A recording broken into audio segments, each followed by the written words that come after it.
Olá, internauta, seja muito bem-vindo a mais o Esporte.com. Hoje especial de quinta-feira, já que amanhã é feriado nacional. Comigo aqui no estúdio, Fernando Almeida, repórter Super FC. Tudo bem, Fernando? Bom dia, internauta. Bom dia, Cabido.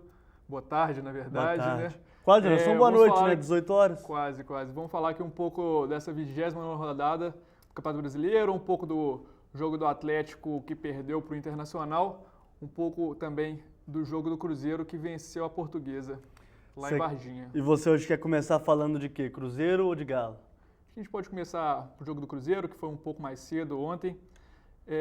O Cruzeiro, por mais que tenha vencido por 2-0, o placar acho que mente um pouco, ainda mais porque esse segundo gol foi exatamente no último minuto, o gol do Souza ali, numa assistência do Martinútil.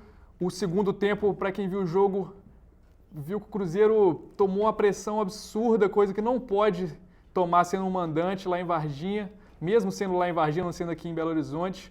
Então, acabou sendo no sufoco, mas foi uma vitória que pelo menos acaba com aquele jejum chato que tinha de 7 partidas sem vencer no campeonato. E o Cruzeiro fez 2-0, né? Na verdade, aconteceu um pênalti no primeiro tempo, o Montijo cobrou, fez a cobrança, muito bem executada em cima do Dida, 1-0. Você achou que foi pênalti? Foi um pênalti meio estranho. Daria para marcar, depende da interpretação do árbitro. A bola acabou pegando na mão, o Valdomiro, o zagueiro da Luz, até estava com o braço aberto, coisa que o Borges também estava. Se não me engano, pegou na cabeça do Borges antes de resvalar no braço do Valdomiro. Mas no momento do lance, a gente vendo pela televisão, eu fiz aqui o jogo aqui da redação, eu achei que não foi, mas vendo o replay, daria para marcar, eu acho que eu daria também o pênalti. O nosso repórter, o Thiago Prata, que esteve lá em Varginha, ele também acha que foi pênalti, né? Bom, mas é aquela situação, né? Eu não marcaria esse pênalti. Se não tivesse marcado, talvez aqui a gente nem discutiria se o lance duvidoso ou um lance que o árbitro deixou de marcar. Eu não achei que foi pênalti, mas o juiz foi lá, marcou 1-0 Cruzeiro. E no segundo tempo, como disse o Fernando, a Portuguesa pressionou muito o Cruzeiro, né, Fernando? Pressionou demais o Cruzeiro, jogou em cima dos erros defensivos do Cruzeiro. E no apagar das luzes, depois a Portuguesa perdeu um lance incrível. O Souza foi lá, numa grande jogada do Martinútil pela esquerda, e fez o gol da vitória, sacramentando os 3 pontos do Cruzeiro. A Portuguesa ela acabou perdendo muitos lances incríveis, assim. Mérito também de alguns méritos também da defesa do Cruzeiro, que conseguiu salvar ali na base da raça mesmo. O Donato, por incrível que pareça, entrou bem, ganhava todas pelo alto. O Everton, infelizmente, falhou absurdamente pela esquerda ali, dava muito espaço nas costas. A maioria das jogadas veio por aquele lado. O Moisés, o meia, que era do América, não sei se o internauta lembra, era do América até pouco tempo atrás. O Bruno Mineiro também, que jogou no América um tempo atrás. Os dois fizeram um carnaval ali na defesa cruzeirense. Por pouco mesmo, muito pouco, o Cruzeiro não sai com empate em Varginha, coisa que ia complicar muito para o Celso Roth. Foi um jogo muito apertado, né? Foi um jogo apertado lá em Varginha. A torcida até que tentou apoiar, mas o time do Cruzeiro, para variar, não consegue ter uma organização, uma presença tática interessante em hora nenhuma. O próximo jogo do Cruzeiro é contra o Flamengo lá no Engenhão, né, Fernando? O que você acha que o Cruzeiro pode fazer lá no Engenhão? Bom, o Flamengo ele é muito inconstante no campeonato. Fez uma partida muito boa contra o Atlético lá no mesmo Engenhão, provavelmente por causa daquela pilha que imprensa carioca, talvez um pouco a gente também, a imprensa mineira, colocou em cima dessa partida. Com certeza, por causa do Ronaldinho, por causa da data que mudou, obviamente, por ter sido no Engenhão e não ter sido em Volta Redonda como a CBF inicialmente marcou, mas aí já é outra questão, já é coisa passada, acho que não adianta muito a gente ficar falando desse jogo do Atlético e Flamengo. Falando do Cruzeiro, o Cruzeiro vai ter alguns problemas lá realmente, atuando no Engenhão. O Wagner Love vai voltar a atuar, ele está fazendo uma dupla bem interessante aí com o Liedson, então eu acho que vai ser jogo duro lá para o Cruzeiro, sim. Vale lembrar que o jogo acontece no sábado às 6h30 da noite, né? E é um jogo que, na verdade, na tabela de classificação é até um pouco complicado a gente tentar prever o que pode acontecer, né, Fernando? Porque são dois times que estão muito próximos ali na classificação. Lembrando que o Flamengo perdeu ontem por 3-2 para o Corinthians, lá no Pacaembu, não vem fazendo um campeonato bom. Na verdade, não é bom nem ruim, né? O Flamengo não consegue nada. A única coisa que o Flamengo conseguiu nesse campeonato foi incomodar o Atlético, né? Acabou ficando nessa inconstância que a gente está falando. Nesse tempo ficou desse jeito, não consegue ganhar de ninguém, não consegue jogar contra ninguém. Ontem ele começou vencendo o Corinthians, mas tomou a virada de uma vez. Então vai ser, na minha opinião, vai ser um jogo super chato. E o Cruzeiro tem alguns problemas, né, o Fernando? Tem a ausência do Vitorino, que está servindo a seleção. Perdeu o Donato, perdeu o Thiago Carvalho, que estava fazendo... O Thiago Carvalho estava fazendo a zaga ali, se não me engano, já tinham 4 jogos seguidos, do lado do Matheus. Perdeu o Donato, que entrou e tomou amarelo. A intenção de até de tirar o Thiago Carvalho, era para poupar, pelo que eu imagino, né? Era para não ficar com a zaga com os dois amarelados. Quando o Thiago Carvalho saiu, tanto ele, Thiago Carvalho, quanto o Matheus já estavam amarelados. O Donato entrou, não demorou muito para ele tomar um amarelo também. Então perde esses dois jogadores, além do Souza, que também acabou sendo amarelado. Mas provavelmente na zaga acho que o problema não é até tão grande não, porque o Léo volta de suspensão. E o Souza, querendo ou não, tem como fazer a modificação necessária ali no meio. Provavelmente o Roth, do jeito que ele gosta, vai colocar mais um volante. Não dá para saber quem que vai ser. Pode ser colocar novamente o William Magrão, voltar com o Diego Ares. Realmente não dá para saber o que o Roth está pensando. Realmente não dá, porque o Diego Ares era para ter jogado ontem, né? O Diego Ares vinha jogando, até fez algumas partidas boas, mas foi preterido. Por algum detalhe, né? Já que o Vitorino não estava em campo, você tinha a opção de colocar mais um estrangeiro, sem ser o Vitorino, e chega o Roth e me tira o Arias. Então realmente não dá para entender o critério do nosso glorioso Celso Roth. Provavelmente porque ele gosta muito do estilo de jogo do William Magrão, senão ele não... Desde que o William Magrão chegou no Cruzeiro, ele vem jogando, obviamente não jogou quando ele estava lesionado, coisa que aconteceu até bastante, perdeu muitas partidas ali por causa de lesão, mas podendo jogar, voltando a maneira boa fisicamente, acho que o Celso Roth optou por ele por causa disso, pela confiança no jogador mesmo. Mas é uma confiança engraçada, né? Não dá pra entender como essas coisas acontecem. Aí já... Mas é gosto do cara, a gente não pode ficar discutindo aqui também. Agora, com relação ao Gilvan de Pinho Tavares, ontem ele deu uma entrevista interessante no programa de televisão aqui de Belo Horizonte. Até o nosso querido Guilherme Guimarães, que trabalha conosco, também participou desse programa, falando justamente sobre o Celso Roth, né? Que preferencialmente ele não continuará ano que vem na temporada 2013 servindo o Cruzeiro. Eu não sei o que você acha disso, caro Fernando. É certo que o time não está bem, o time não está jogando de uma maneira eficiente, mas é culpa só dele? É culpa também um pouco da diretoria. Acho que a diretoria não pode tirar muito o corpo disso, porque as contratações, querendo ou não, foram feitas pela diretoria. Claro. E, obviamente, alguns jogadores que chegaram foram apontados pelo Celso Roth, mas muitos foram antes. Então, acho que um pouco pode colocar na conta da diretoria também, mas o Celso Roth realmente não está conseguindo encaixar o time certinho, não achou até agora uma equipe ideal, já teve bastante tempo para conseguir fazer isso, então eu acho que realmente deve sair. Realmente tem que sair no final do ano. O problema é o nome que vai chegar aí, então... Jorge Luiz aqui do Tempo falou no nome do Sampaoli. Realmente, então, está acontecendo conversas, coisas que já aconteceu antes mesmo do Roth. Retomaram as conversas agora pelo Sampaoli, parece estar perto de fechar para 2013. Aí é uma aposta mesmo da diretoria. Tem que ver, ele é um técnico teoricamente muito bom, levou a Universidade de Chile para campeonatos, para a conquista do campeonato, para a Sul-Americana, ganhou a apertura, clausura lá do Chile. Ótimas campanhas na Taça Libertadores também. Exatamente, então eu acho que ele é um bom nome, mas não deixa de ser uma aposta. E se trouxer o Sampaoli, deixar o cara lá, né?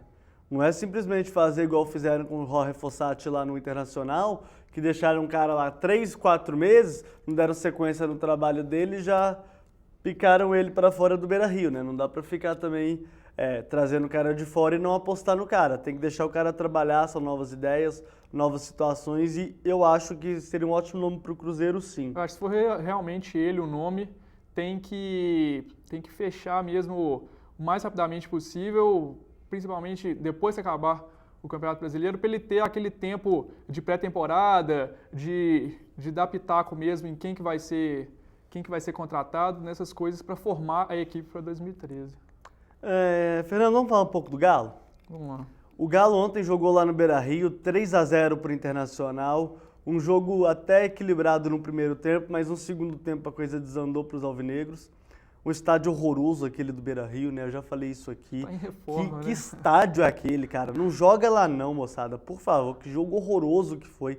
Não tinha torcida, não tinha ninguém no estádio. Tinham 4.000 pessoas lá. Jogadas, né? As reformas lá não estão atraindo mesmo o povo Não, mas do Rio Grande do Sul, de Porto Alegre. num precipício, tem um barro lá, a galera tá ficando lá, poxa, não dá, né, Internacional.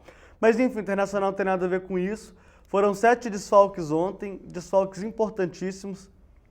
Conseguiu vencer o Galo. O Galo tinha alguns desfalques importantes, né, Fernando? Leandro Donizete, Pierre, Hever, Vitor e o mais polêmico de todos, né, Ronaldinho Gaúcho. Ronaldinho Gaúcho não entrou em campo devido aos incidentes que aconteceram no jogo contra o Grêmio de Futebol Porto-Alegrense. No entanto, ele foi julgado por vídeo, né, na terça-feira.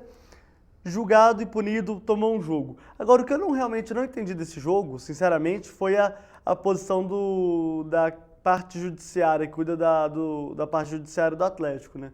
Por que não entraram com efeito suspensivo para tentar colocar o Ronaldinho em campo? Bom, você sabe me dizer, Fernando? Pelo que deu para entender, o efeito suspensivo não entrou ontem, o que daria, se não me engano, até às 5 horas da tarde, daria para entrar com esse efeito suspensivo, para ser julgado, obviamente passaria de 5 horas, mas teria que ter entrado esse recurso até às 5 horas, podendo estender as conversas para depois, mas para ser julgado até a hora da partida. O que deu para entender que não foi entrado porque ele poderia até jogar esse jogo, se conseguisse o efeito suspensivo e tudo mais, mas esse caso do Ronaldinho seria julgado novamente antes da partida contra o Fluminense, coisa que obviamente é uma partida chave para o Atlético ainda brigar pelo título do Campeonato Brasileiro. Ficar fora contra o Fluminense acho que seria pior do que ficar fora contra o Internacional. Mas você acha isso certo? Hoje, a distância ontem eram 6 pontos. Hoje já são 9. Eu não sei. Eu penso o seguinte, jogar Campeonato Brasileiro você tem que pensar no hoje. O que você vai fazer amanhã é outra história. Você consegue talvez alguma situação melhor para o Ronaldinho contra o Fluminense. Mas o jogo de ontem era crucial para ele jogar. Ele não jogou, o que aconteceu? O time entrou apático, o Bernard parecia que estava chorando em campo pela ausência do nosso glorioso Ronaldinho, a defesa super mal postada, o Cuca quase se esguelando lá no banco de reservas e não conseguindo fazer nada. Então, eu teria tentado entrar com esse efeito suspensivo ontem, para o Ronaldinho jogar ontem e provar para o nosso amigo lá, o Vidor, sei lá quem Jonas. O nosso amigo Jonas, né? Que ele estava errado. Agora, não, deixaram para colocar, não deixaram o efeito suspensivo, deixaram a situação do efeito suspensivo passar.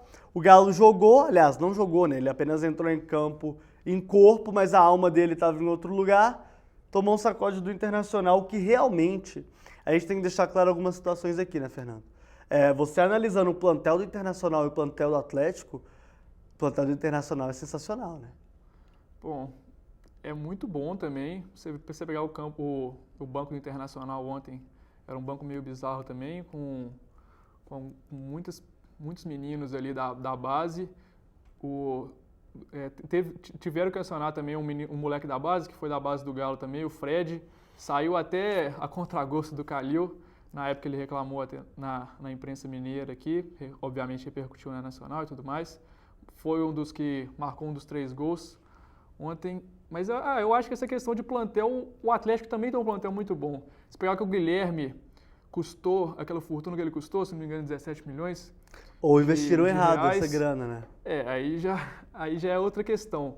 O plantel do Atlético é muito bom, tanto que vem dando conta desse restante de campeonato. Se você pegar que saíram o Pierre e Leandro Donizete, voltaram, o Cuca conseguiu uma reposição boa, contra o Figueirense deu certo, não deu nessa partida contra o Internacional, não dá para explicar. O Serginho comeu a bola contra o Figueirense. Mas dá para Ontem explicar, não né, conseguiu. Fernando? Com Felipe Souto, tá bom. Dá pra a diferença explicar. de Internacional e Figueirense Não, pois é gigante. o Internacional tá lá, o Figueirense tá cá atrás. Sim, mas não dá para explicar a diferença do tanto que o Serginho jogou contra o Figueirense e o pouco que ele jogou contra o Internacional, a mesma coisa para o Felipe Souto. Então, eu acho que, não vou falar que se equiparam os elencos de Atlético Internacional, mas eu acho que não pode ser aí a explicação de ontem, não. Não, eu concordo com você nessa parte que não deve ser desculpa, né? Mas você tem no banco, o Internacional tem no banco o Dátulo, o Bolatti. Vai falando aí. O Leandro Damião saiu, quem entrou no ataque? Entrou o Dagoberto, O Dagoberto. Então, a gente vai ficar falando aqui, no Atlético saiu o Ronaldinho Gaúcho, entrou quem? Escudeiro, teoricamente. O Escudeiro. Aí você vai, por exemplo, na defesa, o Hever não jogou, quem entrou em campo? Rafael Marques, que é uma boa E o outro zagueiro, Leonardo Silva. Leonardo Silva também, que é uma ótima opção. No gol, quem entrou no lugar do Vitor? O Giovani. Então, é claro que a gente vai ficar batendo aqui. O Atlético, para mim, não vai ganhar mais o Campeonato Brasileiro, muito em função disso. Que na hora que precisou do plantel como todo, na hora que precisou de usar o grupo todo de jogadores, a gente vê que a qualidade não é igual. Não mantém a qualidade. Os caras saem, ok, mas os caras que entram não conseguem dar a mesma vazão que o time titular está dando. O Cuca falou até uma coisa importante ontem, no final da partida, na coletiva de tradicional que ele faz depois do jogo. Ele falou que esse time que jogou ontem nunca treinou ou quase nunca treinou junto. O que é uma desculpa, pode ser considerado uma desculpa, mas não é uma boa desculpa porque o mesmo vale para o Internacional, que também veio com muitos desfalques, provavelmente nunca jogou junto àquele time, quase nunca treinou, uma se formação treinou, inédita, né? Treinou muito pouco, então eu acho que é difícil mesmo apontar essa desculpa, mas não deixa de ser. Além desse papel que a gente está falando aqui com relação ao plantel, um plantel, na minha opinião, é mais qualificado que o outro, a vontade de vencer do Internacional parecia que era o Inter que estava querendo ser campeão brasileiro. Não era, o Atlético estava completamente apático. Eu acho que isso reflete muito na condição do treinador. Você não vê hora nenhuma o Cuca tentando incentivar o time e tal, sempre com aquela cara, com aquela fisionomia meio abalada, que ele sente mesmo a pressão. Não sei, na minha opinião, eu acho que é isso. Eu acho que o Atlético, ele desanimou na hora que ele não podia desanimar. O Cuca, todo mundo sabe, não é um treinador mais enérgico assim. Pelo menos é o que dá para perceber nas entrevistas coletivas dele, tanto lá no CT quanto no pós-jogo. Ele não é aquele jogador, ele não é aquele treinador que manda mesmo aquela bomba de animação em cima dos comandados. Mas eu acho também que essa falta do Ronaldinho acabou abalando o time por ser de última hora. O Bernat, acho que jogou muito pouco por causa disso. E a questão também, o Guilherme também não conseguiu jogar nada. O Jô foi muito apático, mas principalmente porque a bola não chegava nele. Não, mas e a cobrança de pênalti? A bola não estava com ele, não? Tá, tudo bem. Mas já estava 3-0 também, acho que não ia fazer muita diferença. Mas sabe quando você vê que a situação foi? Eu acho que o Jô é um cara que não está jogando bem, tem muito tempo. Há algum tempo ele está realmente atrapalhando. Tanto que o Leonardo entrou no final, não no lugar do Jô, mas entrou no final para fazer... acho que já foi mais um desespero mesmo do Cuca de colocar Neto Berola, Leonardo, para tentar pelo menos marcar um gol de honra ali. A gente infelizmente não tem essa entrevista que o Bernat deu para a TV Globo logo após a partida, mas a gente viu o que o Bernat falou após o jogo, né? Parecia que ele estava literalmente jogando a toalha. E jogando a toalha mesmo. Tá em 9 pontos, nós mesmos deixamos essa condição acontecer. Eu acho que talvez a gente ainda pode buscar, mas agora ficou muito difícil. Jogando a toalha, e isso é triste, porque o menino tem 19 anos, pode se tornar campeão brasileiro pelo Atlético agora, e faltando 9 rodadas, a gente está falando de 20 e tantos % ainda de campeonato. O Atlético jogou a toalha. Ele, nas palavras dele, ele falou que o sonho ainda está longe, o que não deixa de ser uma verdade, né? São 9 tudo pontos, bem. dá para tomar, mas Fluminense, pelo que o Fluminense está jogando, é muito difícil, principalmente pelo que o Fred está jogando, o tanto que ele está sendo essencial. Naquelas vitórias que de 1-0, assim, quem faz é o Fred mesmo. Isso eram clássicos, né? É aquele finalizador que todo time precisa. Ou que todo torcedor sonha em ter no seu time, né? Com certeza. A classificação do campeonato, a gente tem o Fluminense com 65. O Atlético tem 9 pontos a menos, tem 56. Lembrando que nem tudo está perdido, né? Se a gente fizer uma conta rápida aqui, até o jogo contra o Fluminense faltam 2 jogos. Se o Atlético vence... Aí também tem o Si, já começamos a entrar no Si, né? Se o Atlético vence os 2 jogos, que são contra Sport e Santos, o Fluminense tem mais 2 jogos também, do sábado e na quarta-feira. Caso o Fluminense perca esses 2 jogos e o Atlético vença esses 2 jogos, o Atlético, no fim de semana, quando pega o Fluminense, tem condição de igualar a pontuação. Então, é claro que a gente vai falar assim, é muito difícil o Fluminense perder as 2. Eu acho que é muito difícil mesmo. Mas no meu ponto de vista hoje, é mais difícil o Galo ganhar as 2 do que o Fluminense perder as 2. Não sei se você concorda comigo. Bom, nessas 2 aí, acho difícil o Atlético pelo menos perder contra o Sport, principalmente mesmo por ser uma Independência, coisa que está fazendo a diferença total. O Atlético até agora não perdeu nenhuma partida lá na Independência. Se não me engano, é o único clube que ainda não foi derrotado em casa. O Grêmio está logo atrás, acho que, se não me engano, perdeu uma também. Uma só, também não, né? Perdeu uma só, o Atlético não perdeu nenhuma. Então eu acho que contra o Sport é mais tranquilo. Contra o Santos, que eu acho que deve ser um pouco mais difícil. Lembrando que o Santos vai estar sem Neymar. Mas o Santos sem Neymar ontem venceu bem o Botafogo por 2-0. E aonde foi o jogo mesmo? Foi lá no Engenhão. Foi lá no Rio de Janeiro. Lá em Botafogo, que a gente brinca. Lá em Botafogo, né? Lá em Botafogo. Os próximos jogos aqui, o Galo pega o Sport no Independência no dia 14, o jogo é domingo às 16 horas, como eu disse. 16? 16 horas. 16 horas. E o Cruzeiro pega o Flamengo no Engenhão um dia antes. O nosso glorioso Fluminense pega a Ponte Preta em São Januário. O jogo é em São Januário, né? Não é no Engenhão. Tem sentido?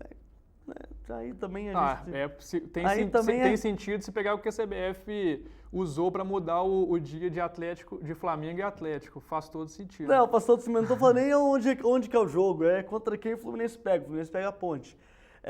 Aí na 31ª rodada, o Fluminense pega o Grêmio.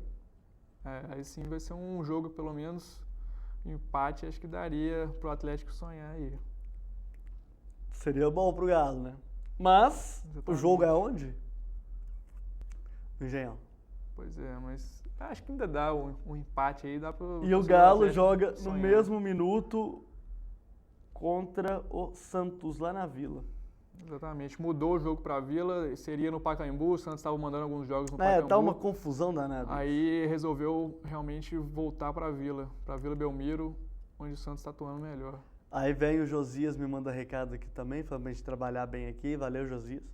Josias, nosso colega aqui que está desfrutando uma folguinha. Uma folgona, né? Nessa quinta, não vai trabalhar amanhã. Só volta a trabalhar segunda. Um abraço pro Josias. Só segunda-feira que esse cidadão volta a trabalhar. Que vida boa, hein? A Regiane está mandando uma pergunta aqui também, Fernando, perguntando o seguinte. Claro, uma pergunta você responde. Avaliando os próximos jogos, o que é mais fácil? O Galo tirar a diferença de 9 pontos e passar o Flu? Ou se manter no G4? Ou o Cruzeiro conseguir a pontuação que precisa para entrar na zona da Copa Libertadores?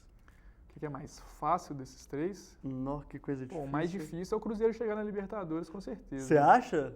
Tô começando a achar que Galo ser campeão e Cruzeiro estar na Libertadores, acho que é a mesma coisa. O Galo ser campeão é realmente bem difícil também. Porque se tá falando não dá aqui, pra comparar, não. Você tá perguntando que se vai tirar a vantagem do Flu, obviamente é porque ele é o líder, né? É uma comparação meio bizarra, Regiane, mas tudo bem, não sei, não dá pra ter certeza nisso, não. É difícil o Cruzeiro chegar na Libertadores. Nossa, ainda mais quando o Cruzeiro tá jogando. É difícil o Atlético conseguir virar essa vantagem do Fluminense de 9 pontos e é teoricamente tranquilo o Atlético permanecer no G4. Agora, a gente tem que lembrar aqui que o G4 também não é G4, né, Fernando? Ele é um G4 com asterisco, né? Pode virar um G3. Pode virar um G3 caso o brasileiro ganhar a Sul-Americana. E do jeito que o São Paulo tá jogando, essa Sul-Americana pra mim já... Acho que é dela, viu? É do São Paulo. Mas vamos ver, claro, futebol é jogado, né? É o que eu acho. Eu acho o São Paulo o time mais favorito a vencer a Copa Sul-Americana. Principalmente com o Luiz Fabiano comendo a bola, o Lucas voltando jogando. É muito complicado. E aí é que tá o problema do Atlético, se a gente começar a pensar em Libertadores. Tem que ficar entre os 3 primeiros de qualquer maneira. Se deixar para ficar em quarto, pode rodar. E isso é complicado, porque o Grêmio está jogando, na minha opinião, hoje melhor que o Atlético. O Vasco é um time muito instável, mas ele mantém essa instabilidade até o final, né? Ele está mantendo essa estabilidade o campeonato inteiro. Se o Atlético continuar com esse aproveitamento no segundo turno, o Vasco consegue passá-lo. E aí é que está o problema. Tem o próprio São Paulo também, que tá vindo numa crescente bacana, mas aí é o São Paulo. E é o São Paulo. A gente já está falando do São Paulo. Que estaria nessa caso São Paulo vaga da Sul-Americana. Exatamente. Aí então vamos aguardar mais um pouco. Eu gostaria de agradecer aqui a participação do Fernando. Obrigado, Fernando, mais uma vez por estar aqui comigo. Você está com a patinha quebrada, né? Daqui a pouco você está aí jogando bola. Machucado aí, difícil até de andar, mas obrigado, Cabido. Obrigado, internauta, por acompanhar aqui, mandar suas perguntas. Até a próxima. Eu gostaria de agradecer também aqui a participação em loco, né, do Sidão, do Messia e do Fausto, que nos ajudam aqui sempre. Então é isso, internauta. Um grande abraço e até lá.